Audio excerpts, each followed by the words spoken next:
So hormone hijackers, as I said, these are endocrine disrupting chemicals and xenoestrogens. Xenoestrogens are synthetic estrogen mimicking chemicals. So they behave somewhat like estrogen in the body, not entirely. So what does that mean? Endocrine disrupting chemicals actually interfere with our endocrine system. And so all of our cells have receptor sites, and they have a specific shape that allows for the hormone to connect with the cell. And these endocrine disruptors and xenoestrogens have a similar shape, and they fit into those receptor sites. And so basically what happens is they block the receptor sites from our cells being able to absorb our own hormones, which is not a good thing. So they do interfere with how the endocrine system works and with our body's hormonal messaging network. And the thing that you have to understand about hormones is that they are signaling molecules. So we release those in the brain and in other parts of the body, in the glands, to signal the systems, the organs, the parts of the body to do different things, to release other chemicals, to behave in certain ways. And so it doesn't take a whole lot. It doesn't take a whole lot of the hormones to do this job. So it doesn't take a whole lot of the synthetics to disrupt the system. And so even just a small amount is going to make a difference. So something to be really aware of.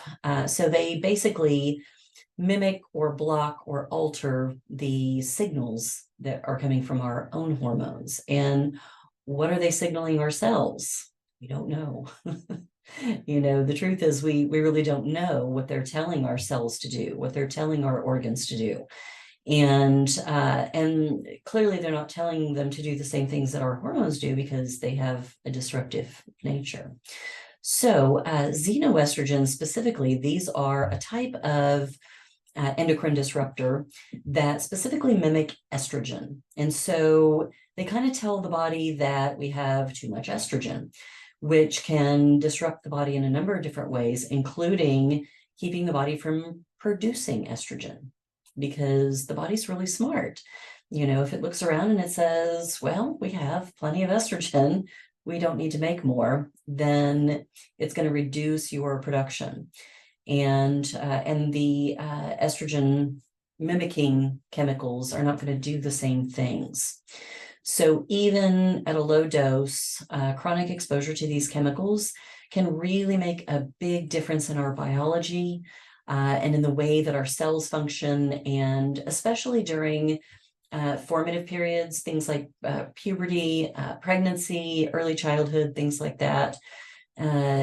Those times can be really crucial and really kind of set us up for a lifetime of hormone dysfunction. So it's really important, especially to be paying attention to this for children. So the effects of these, as I said, they have many downside effects in the system. And these include things in women like irregular cycles, premenstrual syndrome, cramping, pain, headaches, right? A lot of those things. Endometriosis can be related to this, PCOS, early puberty. Clinically, we're seeing much earlier puberty especially in girls, than is really healthy for us. It used to be that girls reached puberty between the ages of like 10 and 16, roughly. But now we're seeing girls enter puberty as early as like 7 or 8. And a lot of it is driven by these endocrine disruptors and these xenoestrogens. And so it's a really important thing, because very often when these girls reach early puberty because of chemical disruption, it sets them up for hormone issues throughout their lives, right? They have terrible PMS, they have endometriosis early in life, they have issues with fertility, and just don't feel great, right? Weight gain, things like that. So this can be a lifetime of dysfunction And so really paying attention to this in children is crucial. In men, it reduces the sperm quality, suppresses testosterone, and decreases libido. Interestingly, the infertility is not just on the female side, right? And frequently, when we're looking at infertility, they're only testing women, right? They're testing the egg quality, and they're testing the quality of the uterine lining and things like that. They're testing our hormone levels and our balances, but frequently that's a piece that they miss. They don't test the man. And it's every bit as common for it to be related to sperm quality as to egg quality. So this is a really big missing piece. And part of that is because we're surrounded by endocrine disruptors. And so it's creating infertility on both sides. So all genders, it creates an increase for hormone-sensitive cancers. And this includes breast cancer and also prostate cancer, which we're also seeing a rise in. So it also leads to metabolic disruption. You know, we keep having this conversation about why are Americans so fat and so sick and so unhealthy? And yes, it's partly due to our diet, right? We don't have the greatest diet. It's actually called the SAD diet, which is the standard American diet. Interestingly, it also applies to Australia, who has a very similar diet, and it's also called the SAD diet. So there's that. But part of the problem is all of the chemicals that are in our food supply, all of the chemicals that are in the plastics that our food supply is sold in and wrapped in, and frequently heated in, which is not a good idea. So we are surrounded by these chemicals, and it is creating an epidemic of weight gain and obesity. Some of these endocrine disrupting chemicals are actually classified as obesogens, which means that they promote fat storage and ultimately lead to obesity. So that is a big part of the picture. And, you know, getting all of those chemicals out of our food supply would be really helpful for us. So it does actually lead to insulin resistance and type 2 diabetes. Part of that is that weight gain, generally speaking, leads to those issues, that insulin resistance. But also the endocrine disruptors impair the pancreatic function. And the pancreas is what secretes our insulin, and insulin is a hormone. So it actually does affect the pancreas. And the pancreas is also very tied to prostate health in men. And so if the pancreas is struggling, then it can also create issues with the prostate, and not just prostate cancer, but swelling of the prostate, urinary issues, things like that. So it's really important in men to be really paying attention to this as well, because it can very much affect the pancreatic function. It also really affects the thyroid. Now, both the thyroid and the pancreas are very sensitive to toxins.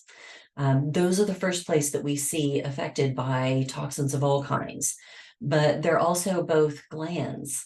And so glands are hormone secreting organs.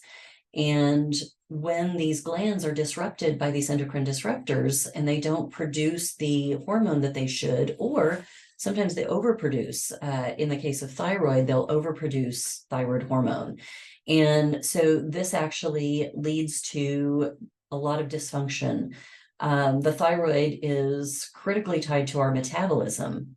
And so a lot of times if we're seeing that thyroid being suppressed by these endocrine disruptors, then we're not producing enough thyroid hormone, and it leads to the slowing of the metabolism. It leads to a lot of fatigue and a lot of dysfunction that's caused by that thyroid disruption.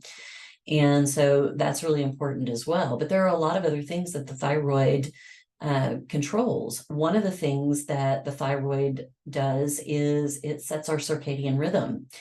And so if the thyroid is being suppressed, then very often it throws off our circadian rhythm, and we have major issues with sleep, which then creates a cascade of effects in the system. So it's really important to know that the thyroid is not just regulating our metabolism, but it can create all kinds of downstream effects. So this is really important. Where do we find these chemicals? Everywhere, unfortunately, everywhere. And you know, it's impossible for us to completely avoid these, right? It's impossible for us to entirely get away from these chemicals right now. But knowing where they're coming from and making better choices can have a really major impact. So personal care and beauty products is one of the biggest places that this stuff comes from. And we all love all of our products, right? Especially women. It's estimated that the average woman puts on 200 to 300 chemicals before she leaves the house every morning, right? And this includes our shampoos and conditioners, our body soaps, our body lotions, our facial moisturizers, our cleansers, our toners, all of our skincare products, also all of our cosmetic products, and there are many, right? And then also our fragrances. And fragrances, this goes for men as well, you know, so cologne, perfume, a lot of these contain endocrine disrupting chemicals, including phthalates, parabens. A lot of the fragrances are synthetic fragrances, and they really disrupt our endocrine system. And so looking for really better choices there is really important. Instead of using synthetic fragrances, using essential oils. Many of the essential oils are lovely and long lasting. And there are a lot of there's a lot of education out there about how to use essential oils to make fragrances on your own. And so it can be a lot of fun. And they can actually be less expensive than some of the high dollar perfumes that people are using. So, you know, it doesn't have to really be expensive or complicated. Instead of body lotion, I recommend people use a mixture of castor oil and olive oil. And our skin actually absorbs oil-based products better than water-based products. So they're actually more moisturizing and protective. And interestingly, the one thing, if you could remove one ingredient in your products, in your skincare and personal care products, that would make a huge difference in everything else, the one ingredient that you should remove is water. And so we think, oh, water is harmless. Water is good for us, right? Well, water grows mold. Where there's water, mold grows. And so in order to protect these products from growing molds and going bad because of the water in them, most of these endocrine disrupting products are preservatives, right? Preservatives and fragrances and things like that, and or emulsifiers to help the oil-based products mix with the water. And so if you just remove the water, then it removes the necessity for all of these endocrine disrupting chemicals. And so if you look at more oil-based products, then a lot of times they are much cleaner and not containing a lot of this stuff. The other product, which is really awful for us, really poisonous, is triclosan. Now, they removed triclosan from hand sanitizer because they recognize that it's toxic, right? But it's still in our toothpastes. In a lot of our toothpaste, there's still triclosan. And what do? We put this in our mouth, right? And so it's highly toxic to us. So really paying attention to your toothpaste as well and all of your dental care products. There's a lot of really weird stuff in dental care products. So using really clean dental products is very important. And so if you need guidance on a lot of that stuff, definitely reach out to me because I can send you resources for that. But definitely paying attention to the triclosan that's in antibacterial soaps and toothpaste and things like that. It is highly toxic. So plastics and packaging. Now, a while back, there was a big to-do about taking the BPA out of everything. Well, there's BPA, there's BPC, there's BPAF, there's all kinds of, there's a whole line of these chemicals. And when they took the BPA out of everything, frequently they just substituted it with another version.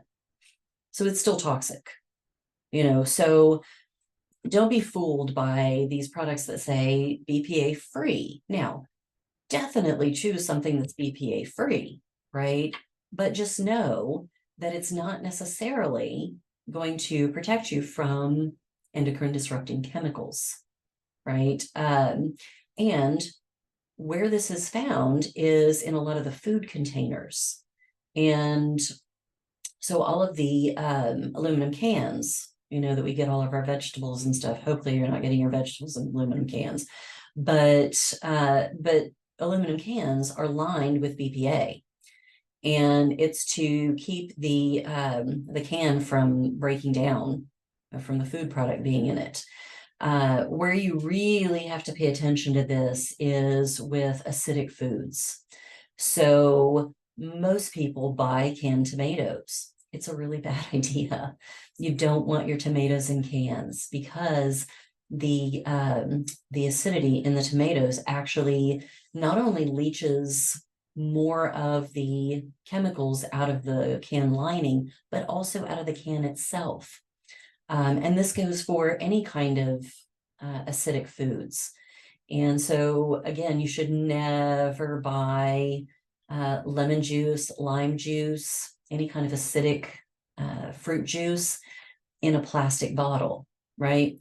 Orange juice, very acidic. And so most of these things come in plastic bottles. So to just be aware, buying your fruit juices in glass bottles is a much better idea. It's really helpful.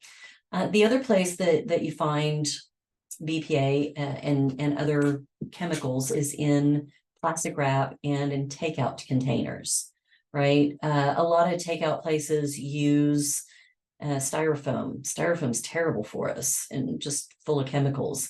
And of course, then what do? We put them in the refrigerator, and then the next day we eat the leftovers, stick them in the microwave, right? In that styrofoam. Please don't do that. Please don't reheat those in plastic containers. Put them in, there are now, you can get paper-based containers, which are much better, or use an actual dish, and the whole microwave thing is a whole other issue that we won't get into today, but if you can, reheat your food in the oven or in a toaster oven. That's a much better option, and never in plastics. Heated plastics just outgas all of these chemicals. And so it really increases the amount of chemical that you're being exposed to. So also in our food and in our water, as we know, there's a lot of weird stuff in our food and water. And a lot of that actually comes from the way that it's grown, so the food is grown with a lot of pesticides, a lot of herbicides, rodenticides, all of these things to protect the plant from bugs and weeds and weather and all kinds of interesting things. So unconventionally raised produce, there are a lot of pesticides and herbicide residues. Wherever you can, organic is much better. Now, that doesn't protect us from everything, right? But it's a better choice. It's going to be less of an impact. There are hormones and antibiotics used in conventionally raised livestock, which means that it's in our meats. Also, in conventionally raised livestock, they're feeding the livestock grains and food that has been sprayed with pesticides, herbicides, things like that. So the animal is then eating that. And as we know, as things move up the food chain, right, they become more and more concentrated. This is why it's a better idea to eat smaller fish, right? Because the bigger fish eat the smaller fish, which eat the smaller fish, which eat the smaller fish. And so up the food chain, we get more and more and more accumulation. And so it's actually even more impactful to eat organic pasture-raised meats than the organic vegetables, right? Because they're a little higher on the food chain. So also in food packaging and in drinking water. So we know our tap water, it's just full of all kinds of weird stuff. I actually went online to ewg.org. ewg.org is a wonderful resource for all of these things. There's a place that you can put your zip code in, and it will tell you what's in your water. And it's frightening and very interesting. But the first thing that came up in my particular water was hexavalent chromium. And if you remember Erin Brockovich, the movie that came out, that's what she was suing those people for, was hexavalent chromium, because it's a carcinogen, right? And that's the first thing that came up in my water. So the tap water is not a good idea, right? You want to filter that. You want to filter that water in some way. And so just be aware that these things are in our food and in our water. And so making better choices there, and also filtering your water is really important. So as far as household items, so the nonstick cookware that's made with Teflon is highly toxic. And especially once it's scratched, it releases even more chemicals. And some of these are, for what they call forever chemicals, PFAS type chemicals. And so they are persistent, not just in the environment, but also in our bodies. And it's really hard for our systems to clear those toxins. And they are endocrine disruptors as well. And so if you have the old Teflon cookware, please get rid of it, throw it out.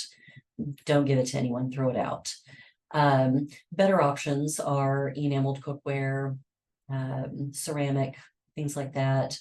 We'll talk about that more here in a minute, but also stain resistant furniture and flame retardants. Some of the things that they spray our furniture with are also endocrine disruptors. And that's on top of the fact that our furniture, generally speaking, is all made of synthetic fabrics. And synthetic fabrics are plastics, which also are going to be endocrine disruptors. So we're really kind of surrounded by this stuff. So wherever we can reduce the toxic burden, it's a good idea. Synthetic air fresheners, Febreze, not good for us. All of the little plug-in air fresheners and things like that. Invest in a diffuser, right, for essential oils, and in some really nice essential oils that you really enjoy. Lavender is wonderful, right? But there are a lot of essential oils. Orange and grapefruit oil are wonderful, very uplifting. And so to use a diffuser in the house instead of these synthetic air fresheners can be really helpful. Also, environmental sources, right? This stuff is also in our air. It's in industrial emissions. It's in water runoff. And so it gets in the water gets into the groundwater. We pump that all out and we'll water all of our vegetables with it, right?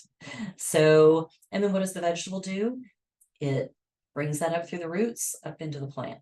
And so, even the organic vegetables, sad to say, a lot of times has some of these toxins in it, and can also have heavy metals and things like that because we're watering it with unfiltered water. So again, not possible to be perfect, right? But to be aware, just to be aware of all of the places that this can come from, and to begin to reduce that toxic burden wherever we can. Yeah. So these chemicals can have lifelong impact, right? They did a study a while back. In fact, they've done quite a few studies, and they've tested the blood from the umbilical cord when babies are born. And consistently, there are sometimes hundreds of chemicals in that umbilical cord blood. And what that means is that we are passing these chemicals from mom to baby. And so having this exposure to xenoestrogens and endocrine disruptors during pregnancy can be a really big factor, because it begins with that fetal development, and it can affect fetal development, but then it can also have long-lasting impacts on metabolism and fertility and disease risk for that baby, right? As the baby grows and grows into adulthood.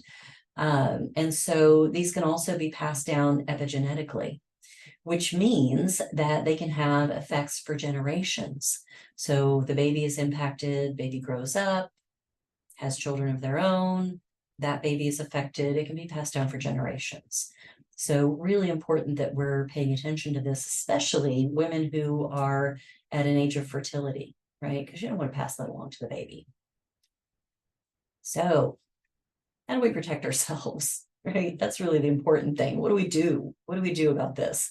And so while we can't eliminate exposure completely, although I would love to tell you that we can, we can't. We can actually reduce our daily load. And so, as we said earlier, switching to fragrance-free, paraben-free, chemical-free, personal care products can really be helpful. And just using natural products, so moisturizing with olive oil instead of lotion. And you can add some nice essential oils to that and make it fragranced and not have that negative impact from the synthetic fragrances. As I said, you can remove just that one ingredient, just the water from your personal care products, and it will make all the difference, because then you don't have to have all of those chemicals, right? Again, if you need resources for this, reach out to me. I'm more than happy to help with that. There are a few companies that I have as good resources for that, but also the Environmental Working Group, which is ewg.org. They have a whole database of personal care products. And so it's a really good place to go look for better quality products. Also, instead of using plastic containers for your food and your water, because we're all drinking water, right? Instead of using plastic containers for those things, using glass or stainless steel or ceramic for your food and drinks can make a really big difference in your toxic load. And then also never, ever, ever, ever, ever microwave anything in plastic, please. It really just enhances and amplifies the amount of chemical that you're getting from that plastic. Another place that this the BPA shows up just incidentally is in receipts. So everywhere you go, right? You buy something, they print the receipt and they hand it to you, and you take that receipt and you put it wherever, right? In the bag, in your purse, wherever you put it. But you've picked that receipt up. And so now you've got this chemical that has gotten onto your skin, and whatever you put on the skin, you might as well have just eaten that, right? Because we absorb these things through our skin. And they actually showed, they did a study, and so they tested someone before touching a receipt, and then 5 minutes after touching a receipt, and 5 minutes after touching the receipt, their levels of BPA went way up. So wherever you can, if you could do without the receipt, just tell them no thank you, have them put it in the bag, right? But don't touch the receipt if you can avoid it, right? Pick that up with something, pick up a tissue, pick up the receipt, but that's one of the big places that BPA comes from, and it's really bad for us. So with your home, choose natural cleaning products. There are some really easy ways to clean your home with stuff that's totally natural. One of my favorite recipes, and I actually have it on here as well. So when you get the recording of this and also the presentation, I actually have this recipe in my presentation later. But mixing in a little glass spray bottle, half vinegar, half water, and then a little bit of essential oils, makes a beautiful cleaning product. You can clean just about anything with that. And if you don't like the smell of vinegar, vodka works just as well, right?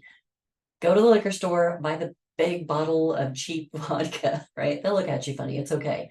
But if you mix that just the same way, half vodka and half water and a little bit of essential oils, it makes a beautiful cleaning product. And it's antimicrobial, kills all the microbes. You can use that in your shower, you can use that on your countertops. It's great for everything. So that will reduce the chemicals that are showing up in your house, because some of these cleaning products have some pretty significant chemicals in them, things that are not just endocrine disruptors, but other things that are really bad for us. So things like chlorine, right? Chlorine is actually really bad for us. And we spray that stuff, and then we have chlorine gas, goes straight into the lungs, straight into the bloodstream. So where you can avoid that, it's a good thing. But just switching to most of the time using a natural cleaning product can be really helpful there. Also, using HEPA filters in your home really helps. Some people's air conditioners will come with a HEPA filter. Sometimes you can get filters that have HEPA filter.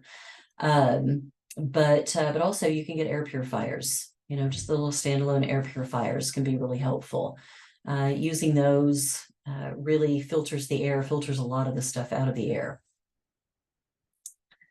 Also, upgrading our diet, right? We talked about doing the organic, and you know, organic sometimes is hard to find, sometimes is expensive. So if you have to make a choice, right, really focus on the Dirty Dozen list. If you're not familiar with that, that actually comes from ewg.org as well. So this is a list of the most chemicalized fruits and vegetables.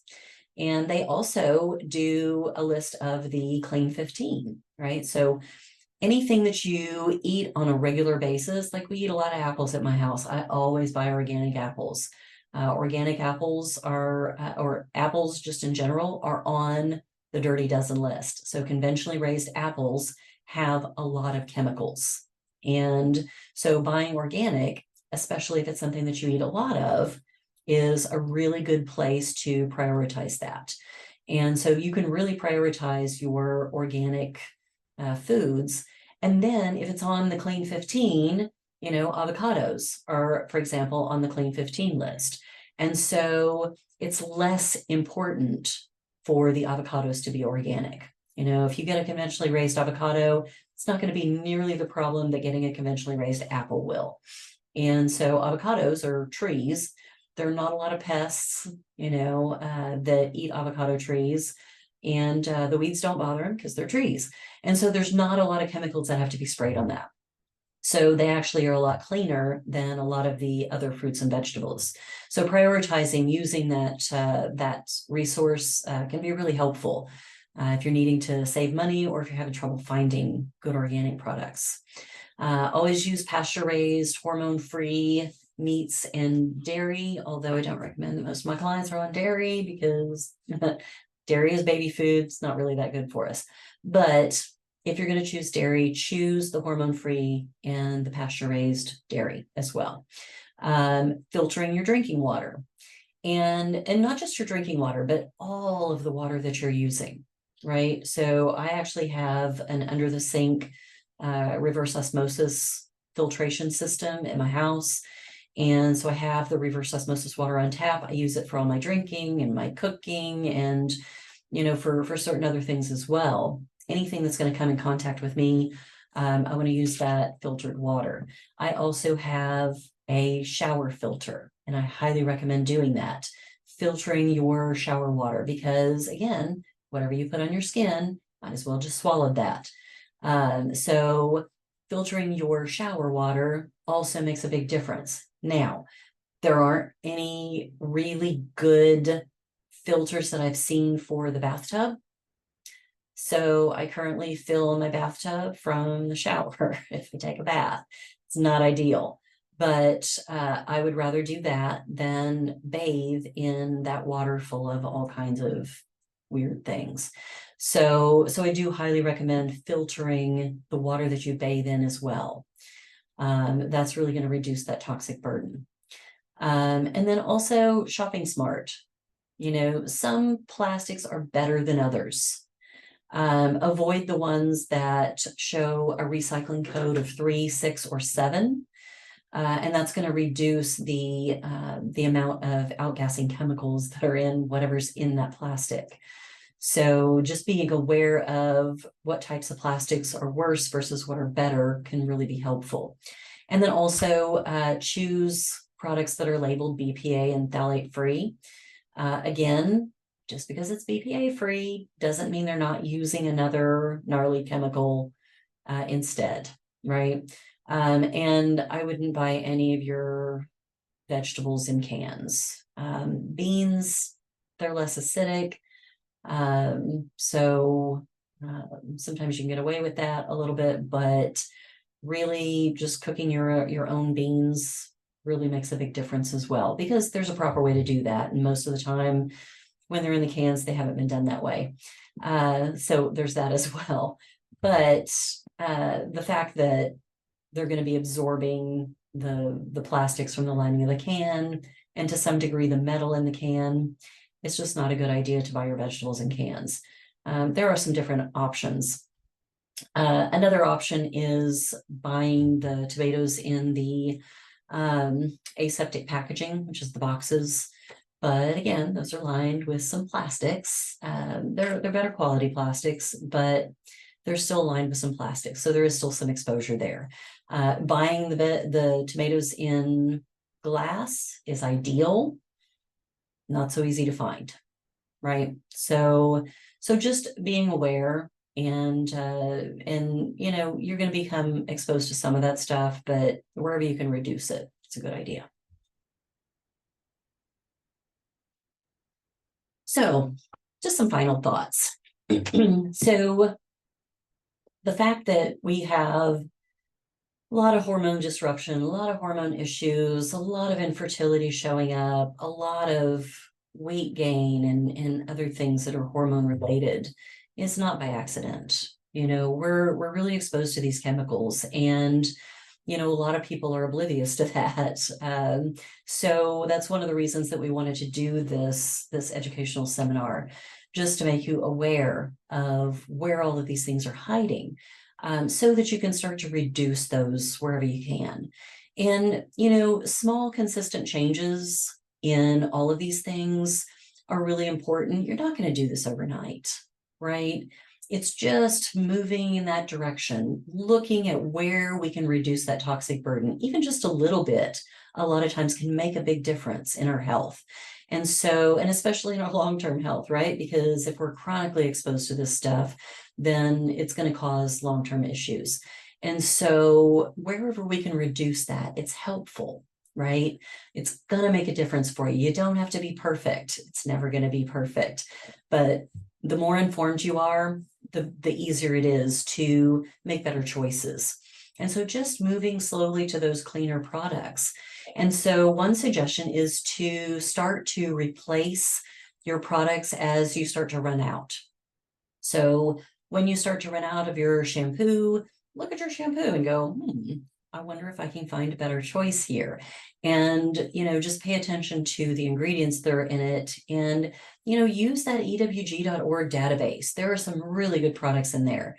I've actually done a lot of work with moving to cleaner products with the help of EWG's database. So it can really be a big help there. Really start with the things that you use the most. If it's something that you use on a daily basis, prioritize that. And if you go look it up in EWG's database and it says that it's a 10 and it's highly toxic, you might want to think about throwing that out and finding something cleaner if it's something that you're using on a daily basis. Deodorant is a really big one, right? There are a lot of chemicals in deodorant. So finding a cleaner deodorant, because it's something that we're using on a daily basis, that can be a really big help. So yeah, start with the things that you use the most. Also, if you've got a product that you really love, from a company that's been making it for a long time, and you're like, oh, I really don't want to do without that product. Call them, email them, reach out to them, and just say, hey, I really love this product. I really would hate to give it up. Isn't there a way that you can like reformulate this product to be cleaner, right? Because the more that we ask for these cleaner products, the more the companies respond. Companies respond to their customer base.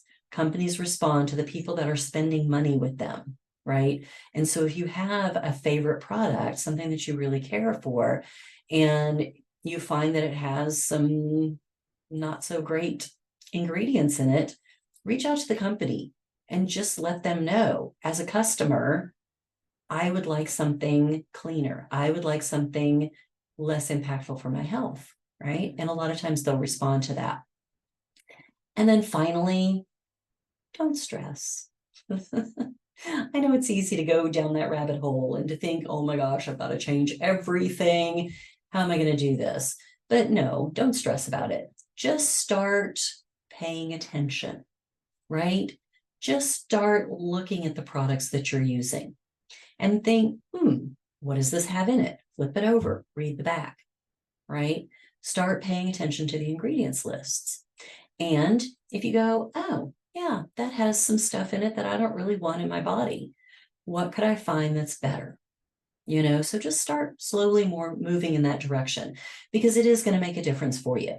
And just doing that little bit at a time, eventually you'll get there and you've upgraded all of your products, right? So yeah, just know that every little bit helps. Every little bit makes a difference.